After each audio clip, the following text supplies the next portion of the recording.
The Pittsburgh Poison Center is seeing an increase in calls related to kratom and a chemical known as 7-OH. Many of these products are sold at smoke shops just like this one. Now, federal health officials are calling for the restriction of the sale of these products. With just a couple of days until the NFL draft finally hits the Steel City, Point State Park has finally entered an agreement with the NFL in terms of what exactly their events and participation will look like in the 3-day event. It's been almost 2 weeks since the explosion that left 2 men dead at the Clairton Coke Works plant. Now, local first responders are explaining how a higher accredited urban search and rescue task force could have aided the emergency response. About 50 storefronts sit empty in downtown Pittsburgh's Golden Triangle, just like this one. Now, with only a few months until the NFL draft, a local nonprofit is looking to fill these storefronts with businesses or art installations. Kate Irvin is the Senior Director of Economic Development for the Pittsburgh Downtown Partnership, which focuses on revitalizing the downtown community. She said the draft is bringing to light many efforts the organization has been working on to fill retail spaces, like their resurrected pop-up program, where businesses are given access to a space pending an agreement from the property owner for 6 to 12 months. We don't run these programs specifically for the draft. The draft offers like a nice milestone to say, like, to kind of get our property owners on board and to get our pop-ups kind of up and moving. Irvin said the partnership is hoping to fill about 20 to 30 empty retail storefronts in time for the draft, which takes place from April 23rd through the 25th. It is expected to bring between $120 million and $213 million in economic impact. So a lot of the emphasis for the draft is making sure folks have a great experience and really sort of see Pittsburgh, for the best it is, and then return. But then a lot of the work we're doing is for the folks that live here every day and, work downtown, live downtown, visit downtown, come to our theaters. We're looking at this as like, there's a lot of eyes on Pittsburgh, so we can make a lot of things happen. And then hopefully, these things are the things that happen for the people who are here every day.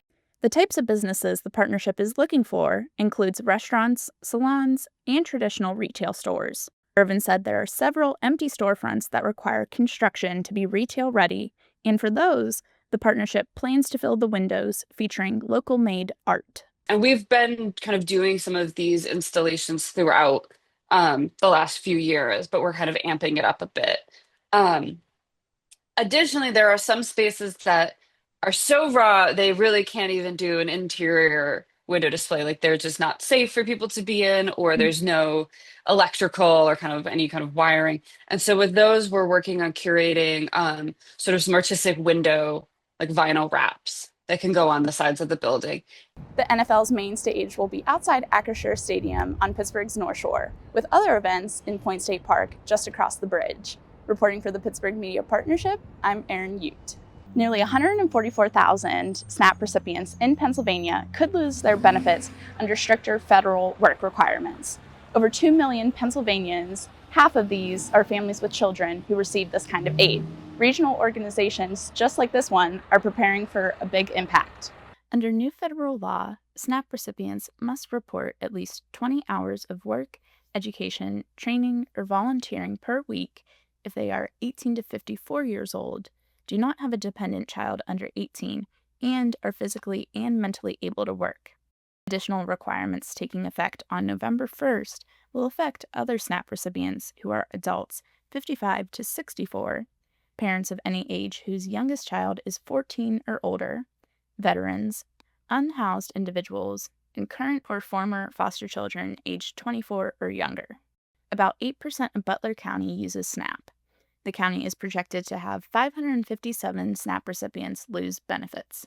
Director of Human Services, Amanda Feltenberger, said many of the county's SNAP users are disabled. Still not a ton of detail in terms of how this is going to roll out, really what it's going to look like. What does that mean, able-bodied? Like, is it just going to be a doctor can verify that somebody has, a mental health or physical limitations, or is it that they actually have to be on the SSI?